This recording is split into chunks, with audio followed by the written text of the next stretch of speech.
dears, how are you all? എല്ലാവർക്കും സുഖല്ലേ?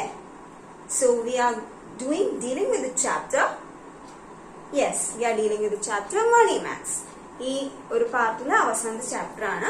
നമ്മുടെ ചാപ്റ്ററിന്റെ എൻഡിങ്ങിലേക്ക് വന്നു അല്ലേ? ഓൾമോസ്റ്റ് എന്തൊക്കെ പഠിച്ചു നമ്മള്? ആദ്യത്തെ ക്ലാസ്സിൽ തന്നെ നമ്മൾ ഇൻട്രൊഡക്ഷൻ ഒക്കെ ആയിരുന്നു, കുറച്ച് റീകളക്ട് ചെയ്തു, എന്താണ് സിമ്പിൾ ഇൻട്രസ്റ്റ് എന്നൊക്കെ ഉള്ളത് റീകളക്ട് ചെയ്തു. അതിനുശേഷം നമ്മൾ പഠിച്ച മെയിൻ കോൺസെപ്റ്റ് ആണ് വാട്ട് ഇസ് കോമ്പൗണ്ട് ഇൻട്രസ്റ്റ് അല്ലെ? കോമ്പൗണ്ട് ഇൻട്രസ്റ്റ് പഠിച്ചു, അതിന്റെ ഫോർമുല പഠിച്ചു. എന്താണ് formula? Amount in compound interest is very good, T into 1 plus R by 100 the whole raised to n. ഇതാണ് ഫോർമുല. ഇനി ചേഞ്ചിങ് ടൈംസ് എന്ന് പറഞ്ഞാൽ നമ്മൾ കഴിഞ്ഞ ക്ലാസ്സിൽ ഒരു കാര്യം പഠിച്ചു. എന്താണ് അത് ശരിക്കും? ആ n എന്ന് പറയുന്നത് നമ്പർ ഓഫ് ഇയേഴ്സ് മാത്രമല്ല, നമ്പർ ഓഫ് ടൈംസ് എന്നുകൂടി നമുക്ക് വിശേഷിപ്പിക്കാം അല്ലെ? അതായത് ഒരു ഇൻട്രസ്റ്റ് കോമ്പൗണ്ട് ചെയ്യുന്നത് ആനുവലി മാത്രമല്ല, ഹാഫ് ഇയർലി ആണെങ്കിലും ക്വാർട്ടർലി ആണെങ്കിലും 4 months ആണെങ്കിലും നമുക്ക് ഉത്തരം കണ്ടുപിടിക്കാൻ പറ്റും. അതിനെ എന്ത് ചെയ്യണം? എത്ര ടൈംസ് ഈ പ്രിൻസിപ്പിൾ മാറ്റലും ഇൻട്രസ്റ്റ് മാറ്റലും ഒക്കെ എത്ര ടൈംസ് ബാങ്ക് ചെയ്യുന്നുണ്ടോ അതാണ് നമ്മുടെ n. ഓക്കെ ആണല്ലോ? അപ്പൊ നമുക്ക് ആ ഇക്വേഷൻ ഒന്ന് കണ്ടിട്ട് വരാം.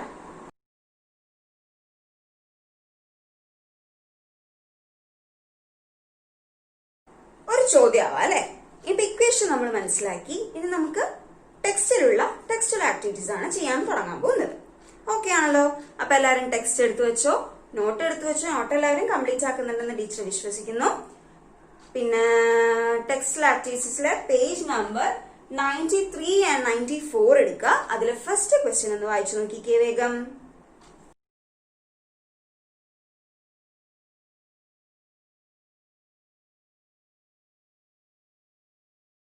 ചോദ്യം കണ്ടല്ലോ?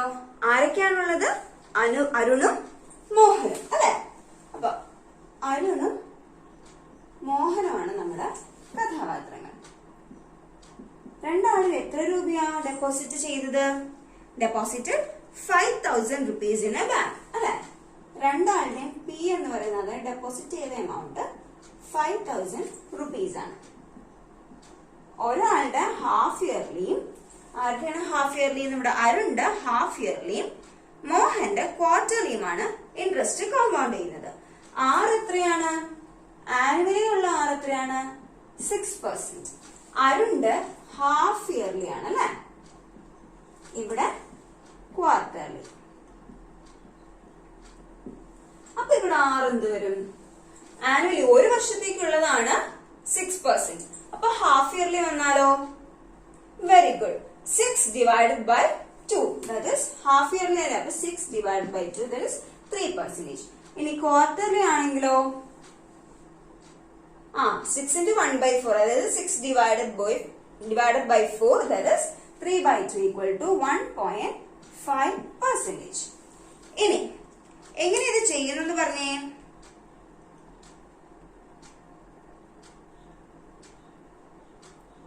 ഐഡിയാസ് വരുന്നുണ്ടല്ലോ. എങ്ങനെ ഇത് ചെയ്യേണ്ടത്? നമ്മൾ രണ്ടാളുടെയും കണ്ടുപിടിക്കണം അല്ലെ? വേണ്ടേ?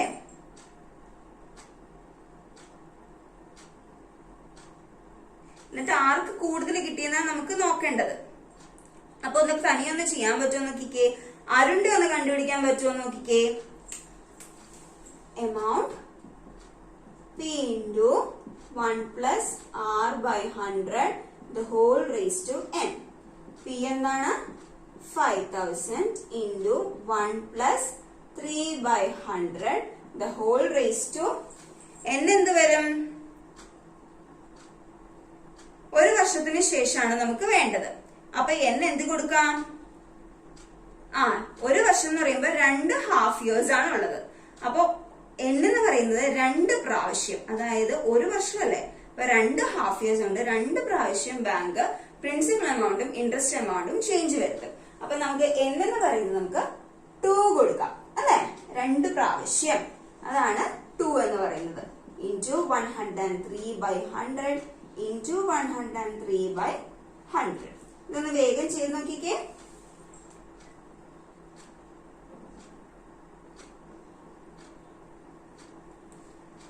ഓക്കെ, അത് ചെയ്തോളൂ. അപ്പൊ മോഹന്റെ എത്ര വന്നു? P into 1 plus r by 100 the whole raised to n. p എന്താണ് ഇവിടെ 5000 തന്നെയാണ്. 1 plus 1.5 by 100 the whole raised to after 1 year അല്ലേ. അപ്പൊ ക്വാർട്ടർലി എന്ന് പറഞ്ഞാൽ എത്ര പ്രാവശ്യം ചെയ്യണം? 4 times ചെയ്യുമ്പോഴാണ് ഒരു വർഷത്തേക്കുള്ളതാണ്. അപ്പൊ ഇവിടെ 4, that is 5000 into 100 plus 1.5 അല്ലെ. 101.5 by 100 into 101.5 by 100 into 101.5 by 100 മതിയോ? പോരാ അല്ലെ. into 101.5 by 100. ഇനി രണ്ടും ഒന്ന് വേഗം ചെയ്ത് നോക്കിക്കേ. ആരുണ്ട് എത്ര വന്നു? 5305 rupees അല്ലേ. 5305 rupees. മോഹന്റെയോ 5307 rupees വന്നു. എത്ര രൂപ വ്യത്യാസമുണ്ട്? 5305 5307 2 rupees ആണ് ഡിഫറൻസ്. അപ്പൊ who got more? Mohan got more. And how much is the difference? It is 2 rupees. ഇതിൽ നിന്ന് എന്ത് മനസ്സിലാക്കാം? ഇവിടെ നമ്മൾ കോമ്പൗണ്ട് ഇൻട്രസ്റ്റ് ആണല്ലേ ചെയ്യുന്നത്. നമ്പർ ഓഫ് ടൈംസ് നമ്മുടെ പ്രിൻസിപ്പൽ എമൗണ്ടും ഇൻട്രസ്റ്റും മാറ്റുന്നതനുസരിച്ച് നമുക്ക് കിട്ടാനുള്ള എമൗണ്ടിന്റെ വാല്യൂ കൂടും അല്ലെ. ഇവിടെ 2 പ്രാവശ്യമാണ് ബാങ്കുകാർ അത് ചെയ്തത്. ഇവിടെ 4 പ്രാവശ്യം ചെയ്തപ്പോൾ 2 രൂപ കൂടിയിട്ടുണ്ട്. അതായത് എത്രയെങ്കിലും രൂപ കൂടട്ടെ, പക്ഷെ രൂപ കൂടും. അതായത് bank how many times more, എത്ര പ്രാവശ്യം കൂടുതൽ ഇത് ചെയ്യുന്നുവോ, പ്രിൻസിപ്പൽ എമൗണ്ടും ഇൻട്രസ്റ്റും കൂട്ടുന്നുവോ, അത്രയും പ്രാവശ്യം നമുക്ക് അത്രയും എമൗണ്ട് അല്ലെങ്കിൽ വാല്യൂ നമുക്ക് കുറെ കൂടി കൂടുതൽ കിട്ടും. ഓക്കെ ആണല്ലോ. ഇത് വേഗം എഴുതിയെടുത്തോ. എന്നിട്ട് നമുക്ക് നെക്സ്റ്റ് ക്വസ്റ്റ്യൻ കാണാം.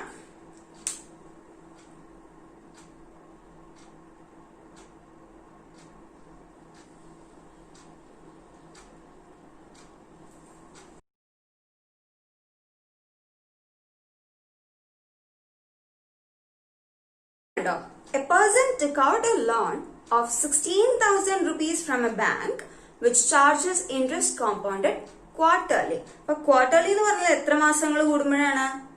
3 months കൂടുമ്പോൾ ചെയ്യുന്ന പ്രോസസ് ആണ് ക്വാർട്ടർലി. ഹാഫ് ഇയർലിയോ 6 months കൂടുമ്പോൾ ചെയ്യുന്നത്. Okay, very good. The annual rate of interest is 10% and how much should he pay back after 9 months to settle the loan? അതായത് ഇവിടെ വർഷക്കണക്കല്ല, എത്രയാണ്, എത്ര മാസം കഴിയുമ്പോഴാണ് അയാൾ സെറ്റിൽ ചെയ്യാൻ ഉദ്ദേശിക്കുന്നത്? 9 monthsന് ശേഷമാണ്. അപ്പൊ 9 monthsല് എത്ര ക്വാർട്ടറിലുണ്ട്? How many quarters are there in 9 months? Quarterly എന്ന് പറഞ്ഞാൽ 3 മാസം കൂടുമ്പോ. എത്ര 3 മാസം കൂടുമ്പോഴാണ് 9 മാസം ആവണത്? 3 പ്രാവശ്യം അല്ലെ.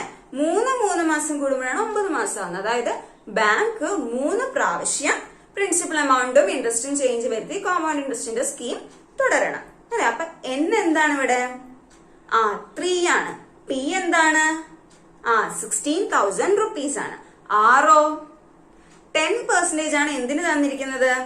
ഒരു വർഷത്തേക്ക് തന്നിരിക്കുന്നത് 10% ആണ്. അപ്പോ ക്വാർട്ടർലി ഇൻട്രസ്റ്റ് റേറ്റ് എന്തായിരിക്കും? 10 divided by 3 ചെയ്ത് കഴിഞ്ഞാൽ കിട്ടും. എത്ര വരും? 2.5% വരും അല്ല. അപ്പൊ ഇവിടെ ഒന്ന് എഴുതി നോക്കാം നമുക്ക്.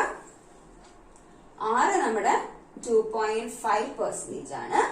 p നമ്മുടെ 16,000 rupees ആണ്. ns 3 rupees. അപ്പൊ എമൗണ്ട് എത്ര വരും? p into 1 plus r by 100 the whole raised to n, that is 16,000 rupees into 1 plus 2.5 by 100 the whole raised to 3. ശരിയാണോ? ആർക്കെങ്കിലും ഡൗട്ട് ഉണ്ടോ? ഇല്ല അല്ലേ?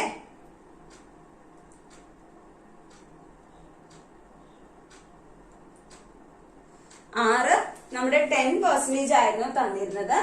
10% ആയിരുന്നു. അപ്പൊ നമുക്ക് ക്വാർട്ടേർലി ആണ് കണ്ടുപിടിക്കേണ്ടത്. അപ്പൊ നമ്മൾ എന്ത് ചെയ്തു? ഡിവൈഡ് ബൈ 4 ചെയ്തു. അപ്പൊ 2.5 കിട്ടി. അങ്ങനെ 6 ക്വാർട്ടേർലിക്കുള്ള ഒരു 6 കിട്ടി.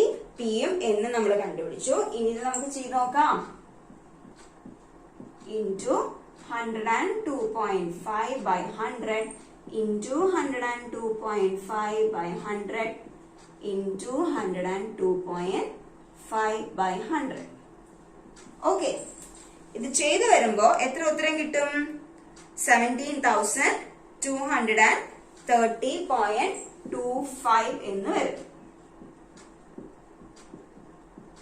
കഴിഞ്ഞോ? ഇല്ല അല്ലെ.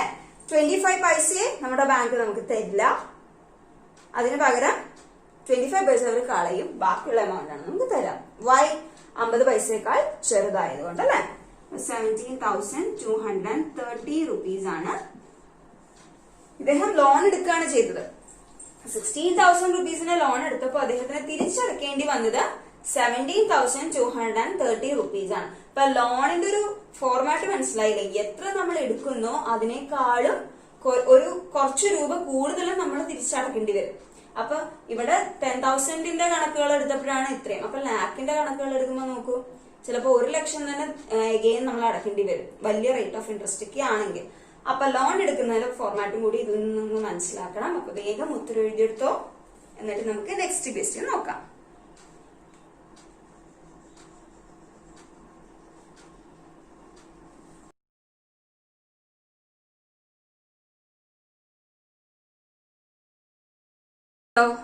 Manu deposited 15,000 rupees in a financial establishment which pays interest compounded every 3 months.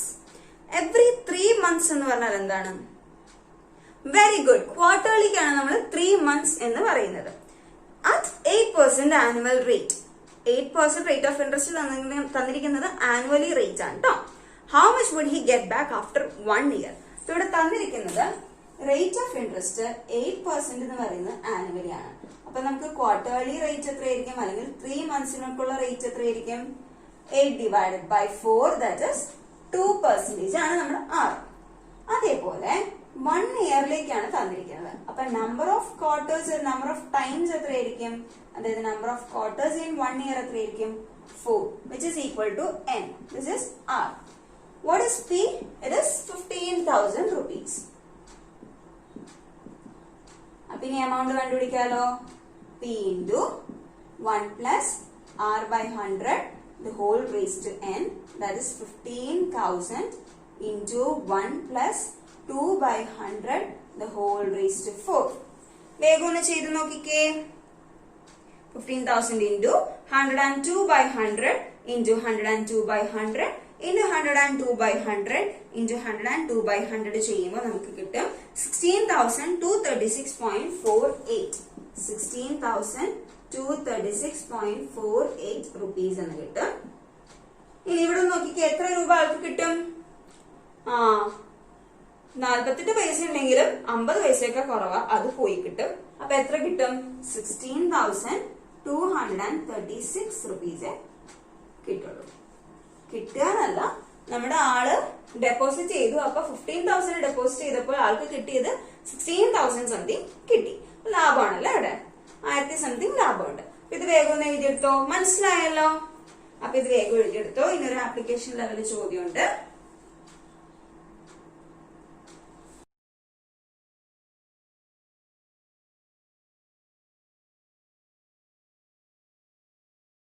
എന്തൊക്കെയോ വ്യത്യാസങ്ങളുണ്ട് അല്ലെ? മന്തിന്റെ നെയിംസ് ഒക്കെ പറഞ്ഞിട്ടുണ്ട്. ഇനി ഒന്ന് നോക്കിക്കേ. John deposited 2,500 rupees on the 1st of January in a bank. ജനുവരിയിലാണ് ആൾ ഇട്ടത്. Where interest is compounded half yearly at 6%. 6% annual റേറ്റില് ഹാഫ് ഇയർലിക്ക് കോമ്പൗണ്ട് ചെയ്യുന്ന രീതിക്കാണ് ആ എമൗണ്ട് ഇട്ടിരിക്കുന്നത്, 2,500 rupees. On the 1st of July, July തുടങ്ങുമ്പോൾ, അതായത് ജൂലൈ എന്ന് പറഞ്ഞാൽ എത്ര മാസം കഴിഞ്ഞിട്ടാണെന്ന് ആലോചിച്ച് നോക്കൂ.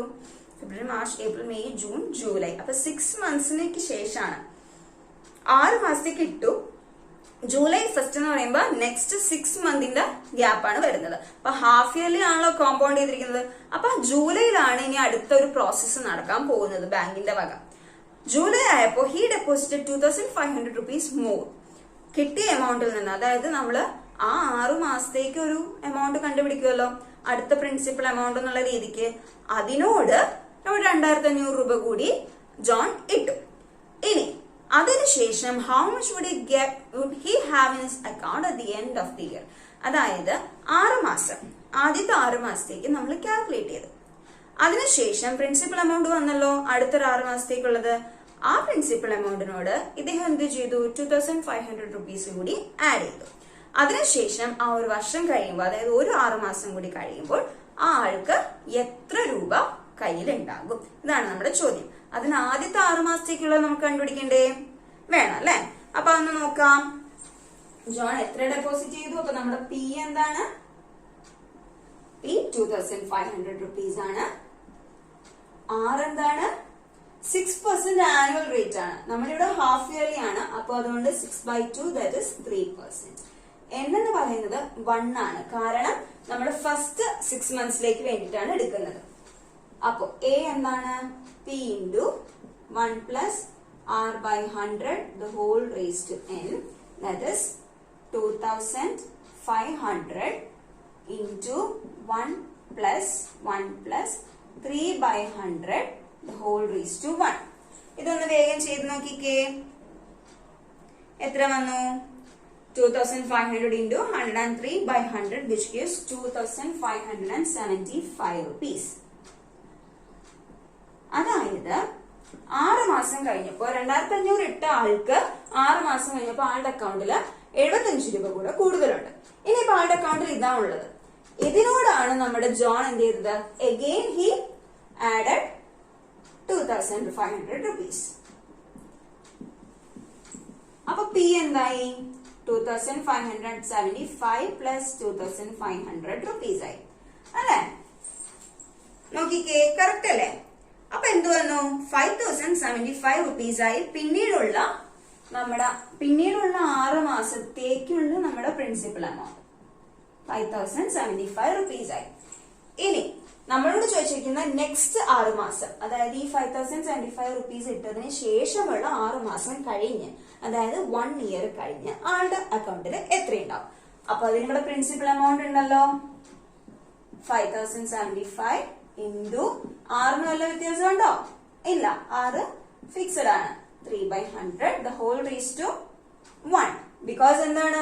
6 മാസത്തേക്കുള്ളതാണ്, ഹാഫ് ഇയർലി കോമ്പൗണ്ട് ചെയ്യുന്നതാണ്. ഇതൊന്ന് ചെയ്തേ. 5075 into 103/100 5227.25 റുപ്പീസ്. ഇത്രയാണ് വരാം. തീർന്നില്ലല്ലോ. 25 പൈസ നമ്മുടെ നഷ്ടം. 5227 റുപ്പീസ്. ഇതാണ് ആളുടെ അക്കൗണ്ടില് ബാക്കി ഉണ്ടാവുക. അപ്പൊ ആള് ഇട്ടത് എത്രയൊക്കെയായിരുന്നു? ആളുടെ ആദ്യ പ്രിൻസിപ്പൽ എമൗണ്ട് 2500. പിന്നീടും അദ്ദേഹം എത്ര തന്നെ ഇട്ടു? പിന്നീടും 2500 തന്നെ ഇട്ടു. അപ്പൊ മൊത്തം ആളുടെ കയ്യിൽ നിന്ന് പോയിരിക്കുന്ന 5000 റുപ്പീസ് ആണ്. അപ്പൊ 5000 റുപ്പീസ് ഇട്ടപ്പോൾ ഹാഫ് ഇയർലി കോമ്പൗണ്ട് ചെയ്തപ്പോൾ എത്ര കിട്ടി? 5227 റുപ്പീസ്. ദാറ്റ് ഇസ് 227 രൂപ അദ്ദേഹത്തിന് ലാഭം.